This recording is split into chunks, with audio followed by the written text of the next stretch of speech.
Salam dan bahagia Ibu dan Bapak Guru. Selamat datang di modul kurikulum.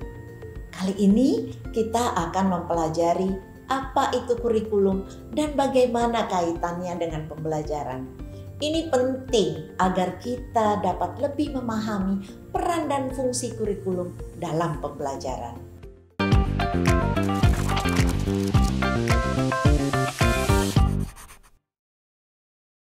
Pak, Bu, kenapa air di rumah kami bau dan tidak jernih?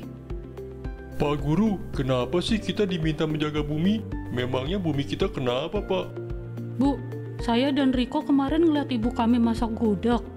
Di daerah lain ada gudeg juga nggak sih, Bu? Bu, luar biasa ya perkembangan anak-anak zaman sekarang.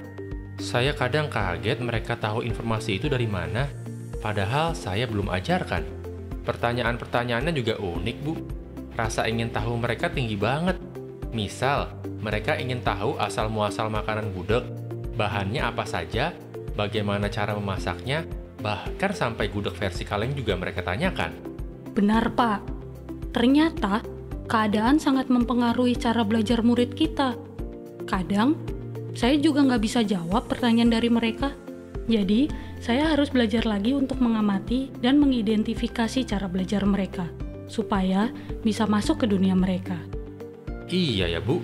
Saya jadi mikir, dulu saya kasih pengetahuan, informasi ke anak-anak selalu sebelum KBK 2004. Setelah itu, mulai dari kurikulum 2006, 2013, sampai sekarang, ternyata peran saya bukan lagi sebagai satu-satunya sumber pengetahuan buat mereka. Kemajuan teknologi membuat pengetahuan dapat diakses anak-anak tanpa batas, membuat murid-murid kita punya banyak pilihan cara belajar. Iya, Pak. Berarti kita juga harus meningkatkan kompetensi kita nih, Pak.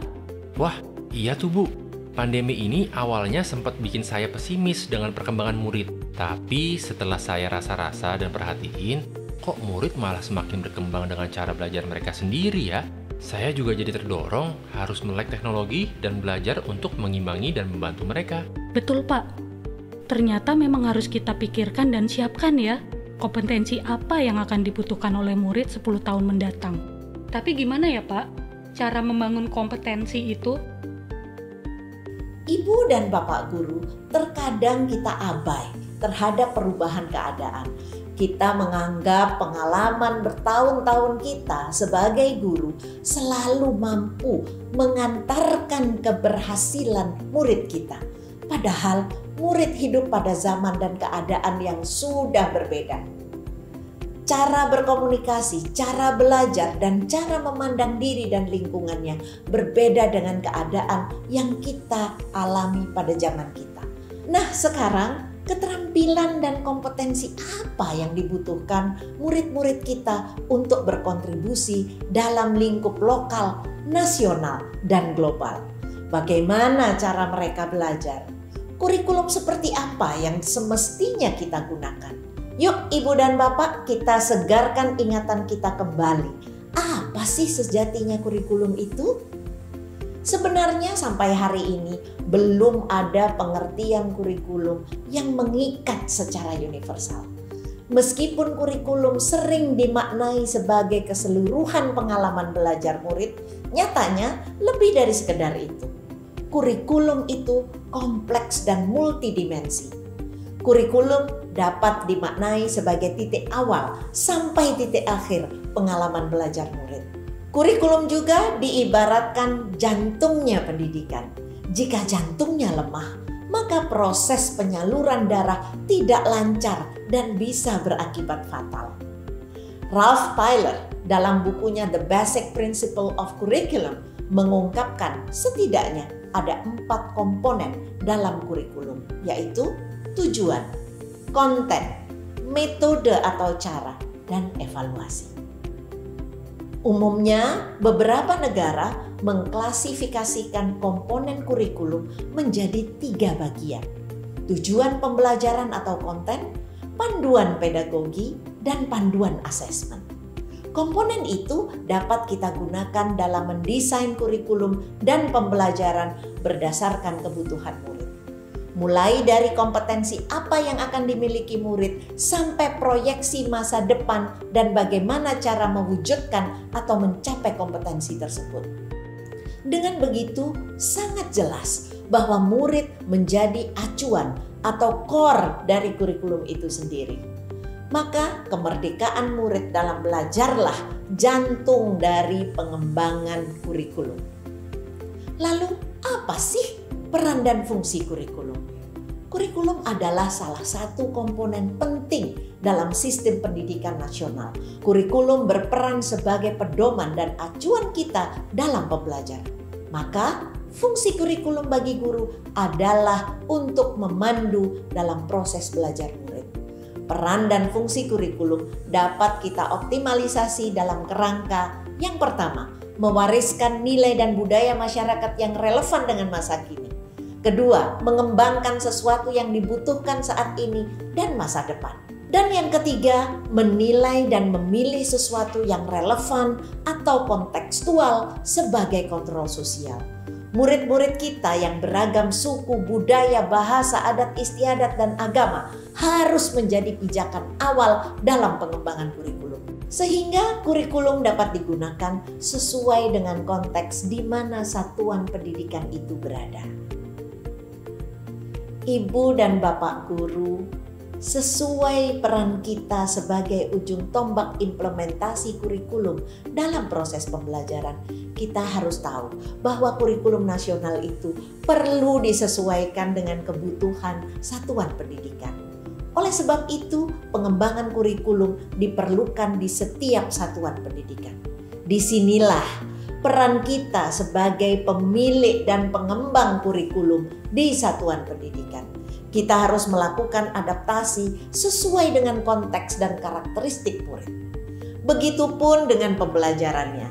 Kitalah yang lebih mengetahui kebutuhan murid-murid kita, kompetensi apa yang dibutuhkan, dan bagaimana cara mewujudkannya. Proyeksi pendidikan 2030 yang dilakukan oleh OECD mengarahkan bahwa kompetensi tidak hanya fokus pada kognitif, sikap, psikomotorik, tetapi juga ada value atau nilai yang melengkapi kompetensi murid. Saat ini, kualitas literasi dan numerasi kesehatan mental dan sosial emosional murid merupakan fondasi atau prasyarat yang diperlukan murid. Ini untuk membangun kompetensi transformatif dengan siklus belajar, antisipasi, aksi, refleksi menuju pembelajar sepanjang hayat. Transformasi pembelajaran dengan paradigma baru menekankan pada penguatan kompetensi dan materi esensial atau bermakna. Bukan banyaknya materi atau konten yang didapatkan murid, melainkan konten materi yang esensial dalam pembelajaran yang dilaksanakan secara mendalam. Proses pembelajaran tersebut salah satunya dapat menggunakan siklus pembelajaran inquiry yang menekankan pada rasa ingin tahu sebagai dorongan belajar yang kuat pada murid. Pentingnya rasa ingin tahu murid perlu kita munculkan, kemudian digabungkan dengan obrolan atau percakapan yang menjadi bagian dari pembelajaran. Pertanyaan-pertanyaan terbuka seperti mengapa, apa, dan bagaimana merupakan cara guru untuk menstimulasi tujuan belajar murid, mengeksplorasi apa yang telah mereka ketahui sehingga menghasilkan dampak yang bermakna dalam penyelidikan-penyelidikan yang mereka lakukan. Lalu seperti apa siklus pembelajaran inquiry itu? Yang pertama, menyalakan rasa ingin tahu murid perlu dilakukan agar membuat imajinasi mereka berjalan dan bekerja dalam pikirannya.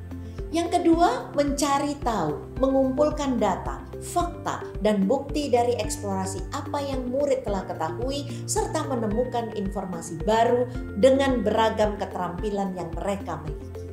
Yang ketiga, memilah, mengorganisasi, menganalisa, menerjemahkan, dan mengomunikasikan apa yang murid pelajari dengan berfokus pada peningkatan keterampilan berpikirnya.